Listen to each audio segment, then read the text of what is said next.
नाज़रीन गिरामी अस्सलामु अलैकुम वरहमतुल्लाहि वबरकातुहू। सीधी बात के ताज़ा तरीन आज की बात ख़ास बात में आप लोगों का इस्तकबाल है। नाज़रीन गिरामी, मैं अंसार अजीज़ नदवी इस वक्त आप लोगों के सामने दिन भर से आई हुई कुछ अहम तरीन ख़बरों की तफसीलात लेकर हाजिर हूँ।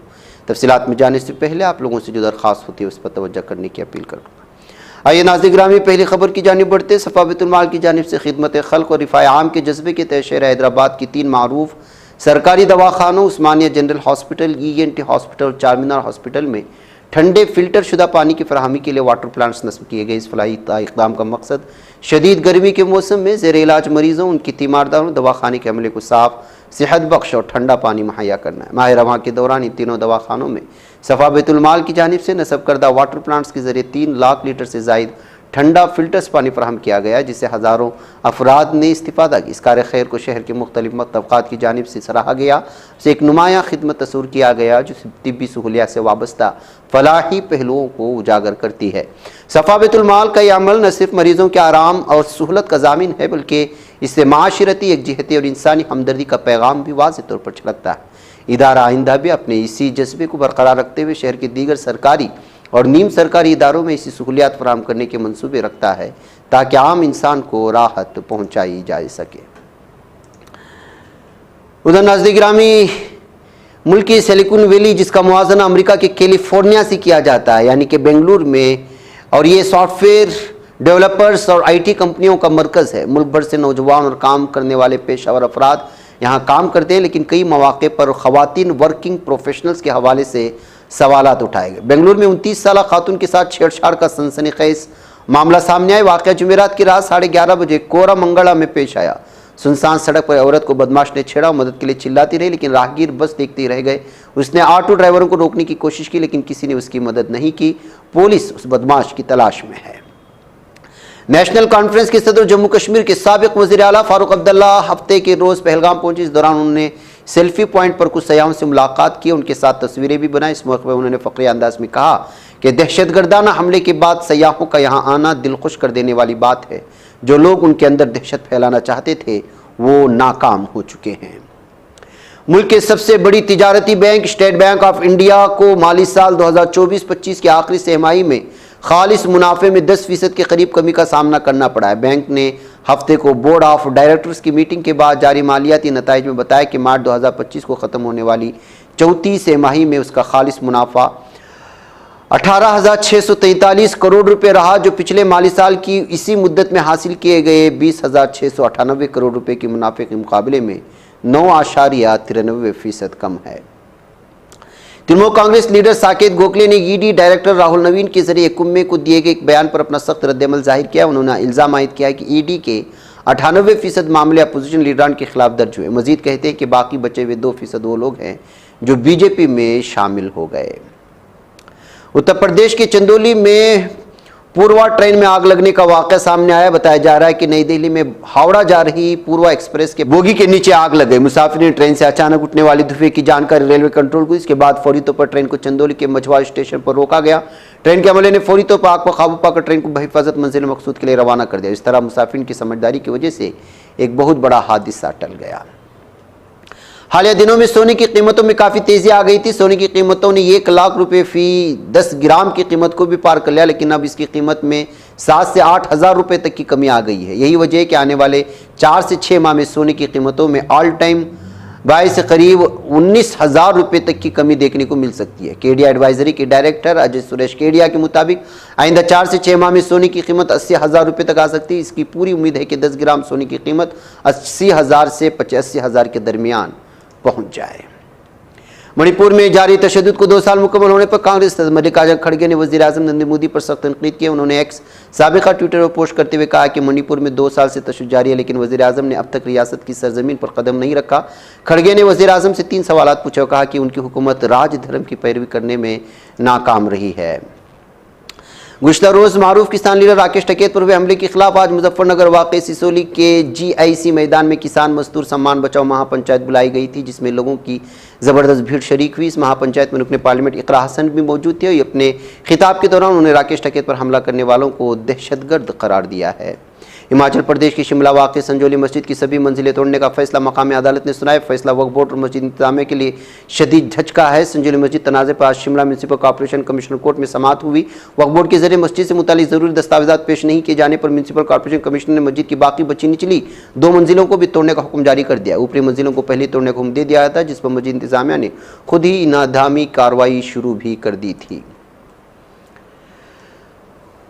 26/11 मुंबई दहशतगर्द हमलों के कलीदी मुलजिम तौहीर राणा से कौमी तहकीकाती एजेंसी ने हफ्ते के रोज उनके आवाज़ और तहरीर के नमूने हासिल के लिए कार्रवाई NIA हेडक्वार्टर में अंजाम दी गई, जहां दोनों नमूने एक ही दिन में जमा किए गए। ये पेशरफ्त उस वक्त सामने आई है जब राणा की तफ्तीशी हिरासत का वक्त महदूद है और 10 मई को मुमकिन तौर पर उसे तिहाड़ जेल की हाई सिक्योरिटी सेल से मुंतकिल किया जा सकता है। क्राइम रिस्पांस टीम और थाना सूरजपुर पुलिस की मुश्तरका कार्रवाई में एक बड़े बैन रियासती चोरी के गिरोह का पर्दाफाश हुआ है, जो मोबाइल टावर से RRU रिमोट रेडियो यूनिट जिससे कीमती आलात चोरी करता था। इस कार्रवाई में पुलिस ने गिरोह के सरगना समेत 8 मुलजिमान को गिरफ्तार किया। उनके कब्जे से तकरीबन 3.50 करोड़ रुपए मालिक के चोरी शुदा आलात जब्त कर लिए हैं। National payments corporation of India NPCI ने 26 अप्रैल को जारी करदा एक सर्कुलर में तमाम बैंकों और पेमेंट एप्लीकेशंस को हिदायत दी है कि 16 जून 2025 से UPI सर्विस के नए प्रोसेसिंग उसूल नाफिज करें। इस तब्दीली का मकसद UPI लेन देन को ज़्यादा तेज़, मुअस्सिर और काबिल एतमाद बनाना है। बिहार असम्बली में कायद हिज़्ब इख्तिलाफ और साबिक़ नायब वज़ीर आला तेजस्वी यादव ने वज़ीर आज़म नरेंद्र मोदी को खत लिखकर मुल्क गिर ज़ात पर मबनी मरदमशुमारी के फैसले का खैर मकदम किया है। उन्होंने इस इक़दाम को समाजी इंसाफ की जानिब पहला कदम करार दिया। उसके मौसम इस्तेमाल के लिए कई अहम तजावीज़ भी पेश की हैं। मणिपुर में जारी तशद्दुद को 2 साल मुकम्मल हो चुके हैं, मगर रियासत आज भी बेयकीनी के अंधेरे में डूबी नजर आती है। ख्याल रहे कि मणिपुर में तशद्दुद की शुरुआत 3 मई 2023 को शुरू हुई थी। उसकी बरसी के मौके पर जहां कोकी जूमी ग्रुप रियासत में सेपरेशन डे यानी यौम अलहदगी का एहतमाम कर रहा है, वहीं मेते ग्रुप की तंजीम राब्ता कमेटी बराए इत्तेहाद मणिपुर कोको-मी इम्फाल में एक बड़े अवामी इज्तिमा के जरिए मरकज से अपनी इज्तिमाई तशवीशात के इजहार का इरादा रखती है। गुजरात हाईकोर्ट ने 2002 के गोधरा सानी से मुतल्लिक अहम मुकदमे में रियासती हुकूमत के उस फैसले को बरकरार रखा है जिसके तहत 9 GRP रेलवे पुलिस एहलकारों को ड्यूटी से गफलत बरतने पर बरतरफ कर दिया गया। अदालत ने कहा अगर एहलकार अपनी जिम्मेदारी पूरी करते उस पर ट्रेन पर सवार होते तो मुमकिन है कि गोधरा में पेश आने वाला दिलखराश वाकया रोका जा सकता था। मुंबई के सुबोध पाटिल जो 22 अप्रैल को जनूबी कश्मीर के पहलगाम में होने वाले हमले में बाल बाल बच गए थे, उन्होंने कल यानी 2 मई को कहा कि वो दहशतगर्दों की गोलियों से जख्मी हुए थे और खच्चर मालिकान ने सबसे पहले उनकी मदद की थी। चीन ने जुमा के रोज जारी करदा बयान में कहा है कि हम टैरिफ महसूलात पर मुज़ाकरात के मौजू पर अमरीकी पेशकश का जायजा ले रहे, लेकिन वाशिंगटन को पहले इन टैरिफ को ख़त्म करने के लिए तैयार होना चाहिए, जिनकी वजह से आलमी मंडियाँ और रसदी जंजीरें मुतासिर हो रही। उसके बाद ही बातचीत शुरू हो सकती है। अमरीकी महसूलात जो कई चीनी मसनूआत पर 145% तक पहुँच चुके हैं, अप्रैल में नाफिज हो गए। इसके जवाब में बीजिंग ने अमरीका से दरामदात पर 125% नए महसूलात आयद कर दिए थे। नेशनल सिटीजन पार्टी NCP की कन्वीनर नाहिद इस्लाम ने अवामी लीग के बतौर सियासी जमात रजिस्ट्रेशन फौरी तौर पर मनसूख करने, उसकी सियासी सरगर्मी पर मुकम्मल पाबंदी आयद करने का मुतालबा किया है। लबनान की प्रोग्रेसिव सोशल पार्टी के ज़राए ने हफ्ते के रोज़ बताया है कि दुरूस कम्युनिटी के रहनुमा वलीद जंबलात ने शामी सद अहमद अशरा के साथ मुलाकात की है और उसके बेहतरीन नताइज बरामद हो सकते हैं। दुबई में मुकीम एक भारतीय अरबपति कारोबारी शख्स इन 30 अफराद में शामिल है जिन्हें मनी लॉन्ड्रिंग के इल्ज़ाम में जेल और जुर्माने की सज़ा और मुल्क बदरी का हुक्म दिया गया। अरबी ज़बान के अल-बयान और इमारत अल-यौम समेत मुत्तहिदा अरब अमीरात के कम अज़ कम 2 रोज़नामों ने जुमा के रोज़ बलविंदर सिंह साहिनी, जिन्हें अबू सबाह भी कहा जाता है, दुबई की अदालत ने $1,36,000 यानी कि इमारती दिरहम में 5 लाख इमारती दिरहम जुर्माना और 5 साल कैद की सज़ा सुनाई, जिसके बाद मुबैना तौर पर मुनज़्ज़म मुजरिमाना ग्रोह में शामिल 20 अफराद को मुत्तहिदा अरब अमीरात से मुल्क बदर कर दिया जाएगा। इस्राएली फौज ने हफ्ते के रोज ऐलान किया कि उसने यमन से दागा एक मिसाइल कामयाबी से तबाह कर दिया। इस्राएली फौज के मुताबिक मिसाइल फायर किए जाने के बाद मुल्क के कई इलाकों में खतरे के सायरन बजाए गए थे। सऊदी अरब के तमाम खित्तों में इकामा मजदूर सरहदी हिफाजती ज़वाबित की खिलाफ वर्जी करने वालों की निगरानी और गिरफ्तारी के लिए मुश्तरका फील्ड मुहिम्मात के नतीजे में 17,153 अफराद को हिरासत में लिया गया। इनमें से 10,305 रिहायशी ज़वाबित की खिलाफ वर्जी करने वाले अफराद शामिल हैं, जबकि 3,644 अफराद सरहदी हिफाजती ज़वाबित की खिलाफ वर्जी करने के इल्ज़ाम में गिरफ्तार किए गए। 3,644 अफराद को वर्क ज़वाबित की खिलाफ वर्जी पर गिरफ्तार किया गया है। यमन के वज़ीर आज़म अहमद इवज़ बिन मुबारक ने आज हफ्ते के रोज़ अपने ओहदे से मुस्तफ़ा होने का ऐलान कर दिया, यानी कि इस्तीफ़ा दे दिया है। नाज़रीन, मुझे इजाज़त दो। अस्सलाम वालेकुम रहमतुल्लाहि व बरकातहू। ये चैनल हक़ निगर बनकर कुचल देता है फितनों को।